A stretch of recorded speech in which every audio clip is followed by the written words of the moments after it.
on y est, l'IA Notion va remplacer mon travail. Je suis consultante Notion, je crée des espaces de travail sur mesure pour les entreprises et je crée des modèles pour toutes les personnes qui veulent démarrer avec une base dans Notion. Et là, ils ont sorti une mise à jour, peut-être que vous n'aurez plus besoin de moi, ni de mes tutos YouTube d'ailleurs. Je vais vous expliquer, mais en tout cas, moi j'adore cette nouveauté. En gros, vous pouvez maintenant demander à l'IA de créer des bases de données pour vous, et c'est archi puissant. Vous allez lui faire une requête de ce que vous voulez dans votre base de données, et il va la créer pour vous. Ouais, rien que ça. Et puisqu'une démo vaut mieux que 1000 mots, je vous emmène sur Notion avec moi pour vous montrer comment ça marche. Il y a deux façons de trouver la fonctionnalité. La première, c'est que quand on a une nouvelle page et qu'on crée une nouvelle base de données, on a la possibilité, là je vais cliquer sur table, et bien de choisir ici soit parmi des suggestions, soit parmi d'autres modèles, et là je vais avoir construire avec l'IA. C'est le premier point d'accès. Le deuxième, c'est si par exemple ici je vais dans contenu, dans mon espace d'équipe, et que je clique sur le plus, j'ai aussi une fenêtre qui est toute nouvelle, qui va s'ouvrir et dans laquelle je vais pouvoir également construire avec l'IA. Donc tout simplement, l'un ou l'autre, je clique dessus et l'IA finalement va me demander ce que je veux créer aujourd'hui. Et bien là ce que je vais faire, c'est que je vais lui donner un texte qui va décrire ce que je veux avoir dans ma base de données. Ce que je vous propose, c'est qu'on lui demande de me faire un calendrier éditorial pour suivre mes publications sur les réseaux. Je peux lui écrire, moi en l'occurrence ce que je vais faire parce que j'ai un peu la flemme d'écrire, c'est que je vais utiliser Super Whisper qui a été recommandé par Shubham, un super outil qui permet tout simplement quand je l'active qu'il retranscrive ce que je vais dire. Et vu que je trouve que c'est plus facile d'exprimer à l'oral, je vais tout simplement lui dire ce que je veux. Je voudrais créer un calendrier éditorial dans lequel mettre mes publications par date. J'ai besoin d'un calendrier, mais aussi d'un état d'avancement pour savoir où j'en suis. Je publie sur YouTube, LinkedIn, Instagram, TikTok. Et j'aimerais pouvoir mettre des piliers de contenu par rapport au sujet que je publie. J'arrête, je laisse Super Whisper me mettre mon petit texte. Hop, parfait. Je l'envoie à Notion AI. Et maintenant, il va passer par plusieurs phases qui va d'abord de créer la base de données, d'ajouter mes propriétés et d'ajouter des vues. Et là, vous allez voir que c'est assez magique. Vraiment, devant nos yeux, on va avoir la base de données qui va se créer. J'ai 3 vues, une table, un calendrier, un Kanban. Ok, plutôt sympa. Je vais avoir un titre, une date de publication, un statut, mes plateformes et des piliers de contenu. Et il va me proposer d'autres choses, comme par exemple, est-ce que je veux mettre aussi une description qui serait, j'imagine, un champ texte, un lien, oui, très bonne idée, super, et un responsable. Allez, on va mettre un responsable aussi. Donc en plus de ce que je lui ai demandé, Notion AI va prendre mon contexte et tout simplement me proposer d'autres choses auxquelles potentiellement j'aurais pas encore pensé. Ça c'est très fort. Si cette vue me plaît, tant mieux, on est prêt à partir finalement. Si j'ai besoin de faire des petits ajustements, je vais pouvoir ici lui demander d'ajouter des éléments ou de faire des modifications. Je me demande si elle peut faire des graphiques. J'ai pas testé encore. Je fais ça en live avec vous. Il a pas fait de graphique, il m'a fait une table des publications par mois. Bon, c'est pas mal aussi. C'est pas ce que j'ai demandé, mais je crois qu'il peut aller chercher vraiment que dans des vues plus classiques. Je vais tenter une dernière petite demande. J'ai besoin d'un Kanban qui liste les contenus par responsable, donc je vais lui envoyer et j'imagine qu'il va me créer une nouvelle vue. Et ensuite, on va aller voir tout ça pour voir s'il a bien respecté ce que je lui ai demandé. Super. Oh, ok, j'ai même un petit tuto qui me dit que je peux cliquer sur nouveau pour ajouter un élément. Donc ça, encore plus facilité pour les personnes qui débutent sur Notion, c'est très cool. La vue table, elle classe entre affaires en cours terminé, donc par état. Mon calendrier, j'imagine que c'est un calendrier classique. Est-ce qu'elle m'a mis des propriétés? Non. Au niveau du Kanban, j'ai bien mes états. Je l'ai pas précisé ce que je voulais, donc c'est plutôt correct. Ah, par mois? Ok, alors, il m'a créé, j'avais pas vu, une propriété des mois. Incroyable.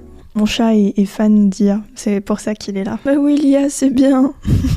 Bon, ça, c'est pas forcément le genre de truc que je conseillerais dans une base de données Notion, d'ajouter des mois à la main comme ça, surtout quand on a une date de publication qui est sous format de date à côté. Ah, et sur les plateformes, il m'a mis des plateformes que j'avais pas citées. Bon, bah, sympa. Et puis les piliers de contenu, j'avais pas vraiment précisé non plus, donc là il m'a mis des choses, j'avais même rien précisé, il m'a mis des choses qui sont très génériques, mais qui peuvent fonctionner. Et enfin, le Kanban pas responsable, bien là évidemment il n'y a pas de responsable, donc il n'y a rien. Oh ok. Et quand j'ouvre justement une page, on peut voir qu'ils ont, je vais le mettre en grand, qu'il y a de la mise en page, donc qu'ils ont utilisé la personnalisation de mise en page pour épingler des propriétés en haut, et j'imagine que le reste est dans le panneau latéral. Oui, ok, c'est pas forcément quelque chose que j'aurais fait moi-même, en tout cas pas forcément comme ça, mais d'accord, bah c'est toujours bon à savoir. En tout cas, c'est hyper fonctionnel, vous voyez que ça m'a pris moins de 2 minutes de formuler ma demande, faire mes petits ajustements, et maintenant finalement je vais pouvoir réordonner dans l'ordre que je veux. Potentiellement les mois je vais les enlever, je vais peut-être ajuster certaines propriétés comme les piliers de contenu, mais en tout cas faut dire que c'est hyper rapide de faire une base de données qui a plein de vues comme ça. Ouais, je suis assez bluffée, franchement je l'avais essayé un petit peu en bêta, mais en tout cas c'est hyper satisfaisant de voir la rapidité avec laquelle ça peut créer des choses dans Notion. C'est waouh, très cool. Il y a juste un truc que je trouve curieux, c'est qu'ils appellent ça créer un item, et d'habitude c'est créer une page ou créer une tâche selon les bases de données. Je me demande si ça reste tout le temps comme ça. Enfin c'est un petit peu inhabituel, donc je me demande si c'est quelque chose qui a vocation à rester. On le voit même ici, je ne sais pas. Voilà le résultat de ma demande de calendrier éditorial. Donc ça c'est vraiment un truc très spécifique. Oh, et ils mettent des tris. Ok, ils mettent des tris par date de publication. Ils mettent des tris sur les autres ? Non. Mais il en est capable.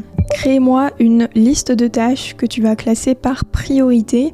Je veux une vue pour voir la priorité de ma tâche, une vue pour voir les personnes et une vue pour voir l'état d'avancement, et je voudrais que ce soit filtré pour voir seulement les tâches qui sont à faire ou en cours. Je veux voir jusqu'où ça va sur les configurations des vues, je suis curieuse de tester ça. Ok, ma liste de tâches me donne la prio, le statut, l'assignation, je vais rajouter une petite date d'échéance.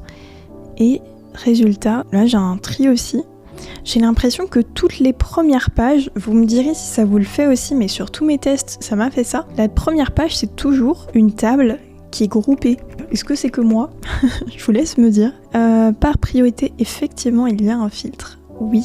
Ok, il peut mettre des filtres. Très cool. Par personne, il va mettre un filtre aussi. Et par statut, là, il m'a mis que les statuts à faire. Ok, plutôt curieux. Il y a certaines options qui m'ont l'air d'être, je vais pas dire aléatoires, mais qui sont un peu trop assumées par l'IA. Mais en tout cas, c'est super intéressant de voir qu'il peut avoir un impact sur des fonctionnalités comme le filtre et le tri, même si, il y a certains cas où c'est pas 100% pertinent, ou en tout cas ça n'a pas de logique qu'il y ait un filtre sur affaires alors qu'on affiche tous les statuts. Mais voilà, à garder en tête. Et voilà, vous savez tout sur le fonctionnement de cette mise à jour. Je vous laisse me dire en commentaire ce que vous en pensez. Est-ce que ça va vous servir ? Si oui, est-ce que vous avez déjà quelques idées ? Et sinon, je serais curieuse de savoir pourquoi. Et maintenant, comme pour chaque nouveauté Notion, on finit la vidéo avec mon point de vue sur la fonctionnalité. Et je vais anticiper potentiellement une question que j'ai un peu sous-entendue dans l'introduction. Est-ce que je me sens vraiment menacée dans mon travail en tant que consultante ? Honnêtement, c'est sûr que pour certaines personnes, ça sera maintenant plus accessible de demander à l'IA de créer sa propre structure sur mesure en lui disant ce qu'on veut précisément, que de télécharger un modèle Notion, de l'adapter et de finalement peut-être pas trouver la structure qu'on veut. Et je trouve ça encore mieux parce que c'est plus accessible qu'avant. Après, que ce soit sur des modèles Notion qui sont plus complexes ou même les accompagnements que je fais, aujourd'hui l'IA remplace pas l'idéation sur les process, la mise en page, le travail sur l'ergonomie, sur l'expérience utilisateur, le lien entre les bases de données, la création de formules ou encore tout simplement ma pédagogie pour former des équipes. Personnellement, j'y vois une opportunité